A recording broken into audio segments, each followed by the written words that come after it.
50-60 YouTube channel ഇപ്പോൾ നിങ്ങൾ roast ചെയ്തല്ലോ, അതൊക്കെ അവർ പറയുന്നത് നിങ്ങൾക്കെതിരെ ഒരുപാട് കേസുകളുണ്ട്, അവിടെ അതുണ്ട് ഇതുണ്ട്, നിങ്ങൾ കുടുങ്ങി, നിങ്ങൾ ജയിലിലാന്നൊക്കെ പറഞ്ഞ ആൾക്കാർ വരെ ഉണ്ട്. തീർച്ചയായിട്ടും. അപ്പോ ആ ഒരു സംഗതി ഒന്നും ഇവിടെ വരുമ്പോ കാണുന്നില്ല, ഇവിടെ വളരെ കൂളാണ്.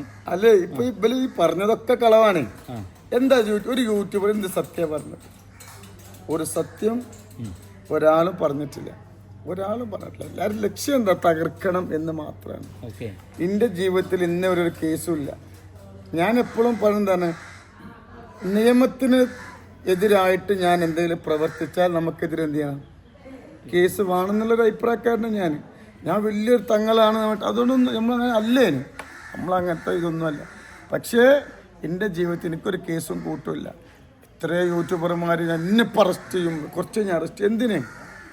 അതൊക്കെ വെറുതെ ഓരോരുത്തരെ സ്വപ്നങ്ങളാണ്, നടക്കാൻ അവർ ആഗ്രഹിക്കുന്ന കാര്യങ്ങളാണ്, അല്ലാതെ കേസും കൂട്ടുന്നുണ്ട്. നൂറെ ഹബീബ് തങ്ങൾക്കില്ല, ഇന്ന് വരെ ഒരു തെറ്റും നൂറെ ഹബീബ് തങ്ങൾ ചെയ്തിട്ടില്ല, ചെയ്യൂല, ചെയ്യാതിരിക്കാനുള്ള അങ്ങനത്തെ നമ്മളൊക്കെ ദ്വാരിക്കാം.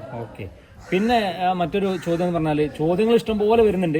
അതിന് പ്രധാനപ്പെട്ട ചോദ്യങ്ങളാണ്. തങ്ങളുടെ നന്മ മാത്രം കാണിക്കാൻ വേണ്ടി യൂട്യൂബർമാരെ പൈസ കൊണ്ട് യൂട്യൂബ് ചെയ്യിപ്പിക്കുന്നു, അതിൽ എന്താ പറയുക ആനന്ദം കാണുന്നു, ഇതൊരു നാടകമല്ലേ ചോദിക്കുന്ന ആൾക്കാരുണ്ട്. അപ്പൊ എതിരിടുന്ന ആളുകളോ പൈസ കൊടുക്കണേ? എനിക്കെതിരെ കുറേ ആളുകളുണ്ടല്ലോ, കുറേ ഉണ്ട്. അപ്പൊ ഇവരാരോ പൈസ കൊടുത്ത് ചെയ്യിക്കല്ലേ അല്ലേ? എനിക്ക് എതിരെ വീട് ഇടുന്നവരൊക്കെ മറ്റുള്ള ആളുകളെയൊക്കെ പൈസ വാങ്ങിയിട്ട് ചെയ്യണം, എന്നെ തകർക്കാൻ വേണ്ടി. മനസ്സിലായില്ലേ? അപ്പോൾ എനിക്ക് സപ്പോർട്ട് ചെയ്യാൻ വേണ്ടി ആളുകൾ സത്യമുള്ളവർക്ക് അറിഞ്ഞുണ്ടാവില്ലേ? നിങ്ങൾക്ക് സത്യം തോന്നി അപ്പോൾ നിങ്ങൾ വന്നു.